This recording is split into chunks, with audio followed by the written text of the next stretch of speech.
Mark chapter 4, New American Standard Version. Again, he began to teach by the sea, and such a very large crowd gathered to him that he got into a boat on the sea and sat down. And the whole crowd was by the sea on the land. And he was teaching them things in parables, and was saying to them in his teaching, "Listen to this. Behold, the sower went out to sow. As he was sowing, some seed fell beside the road, and birds came and ate it up.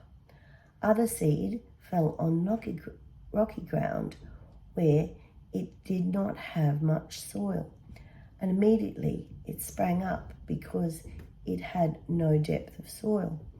And when the sun had risen, it was scorched, and because it had no root, it withered away. Other seed fell among the thorns, and the thorns came up and choked it, and yielded no crop. Other seeds fell into the good soil, and as they grew up and increased, they yielded a crop, produced 30, 60, and 100 times as much." And he was saying, "He who has ears to hear, let him hear." As soon as he was alone, his followers, along with the 12 disciples, began asking him about the parables. And he was saying to them, "To you has been given the mystery of the kingdom of God. But for those who are outside, everything comes in parables, so that while seeing they may see but not perceive, and while hearing they may hear but not understand. Otherwise they might return, and it would be forgiven them." And he said to them, "Do you not understand this parable? How will you understand all the parables? The sower sows the word. These are the ones who are beside the road, where the word is sown. And when they hear, immediately Satan comes and takes away the word which has been sown in them. And in similar way, these are the ones sown with seed on the rocky places, who, when they hear the word, immediately receive it with joy. And yet they have no firm root in themselves, but are only temporary. Then, when affliction or persecution occurs because of the word, immediately they fall away. And others are the ones sown with seed among the thorns, and these are the ones who have heard the word, but the worries of the world, and the deceitfulness of wealth, and the desire for other things enter and choke the word, and it becomes unfruitful. And those are the ones sown with seed on the good soil, and they hear the word and accept it and bear fruit, 30, 60, and 100 times as much. And he was saying to them, "A lamp is not brought to be put under a basket or under a bed, is it? It is not brought to be put on a lampstand. For nothing is hidden except to be revealed, nor has anything been secret, but that it would come to light. If anyone has ears to hear, let him hear." And he was saying to them, "Take care what you listen to. By your standard of measure, it will be measured to you, and more will be given you besides.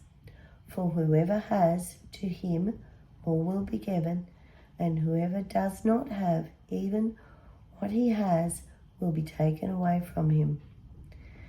And he was saying, "The kingdom of God is like a man who casts seed upon the soil, and he goes to bed at night and gets up daily, and the seeds sprout and grow. How he himself does not know. The soil produces crops by itself. First the stalk, then the head, then the mature grain in the head. Now when the crop permits, he immediately puts in the sickle, because the harvest has come." And he was saying, "How shall we picture the kingdom of God, or by what parable shall we present it? it is like a mustard seed, which, when sown upon the soil, though it is the smallest of all the seeds that are upon the soil, yet when it is sown, it grows up and becomes larger than all the garden plants, and forms large branches, with the result that the birds of the sky can nest under its shade. And with many such parables he was speaking the word to them, as far as they were able to understand it. And he did not speak to them without a parable, but he was explaining everything privately to his own disciples. On that day, when evening came, he said to them, "Let's go over to the other side."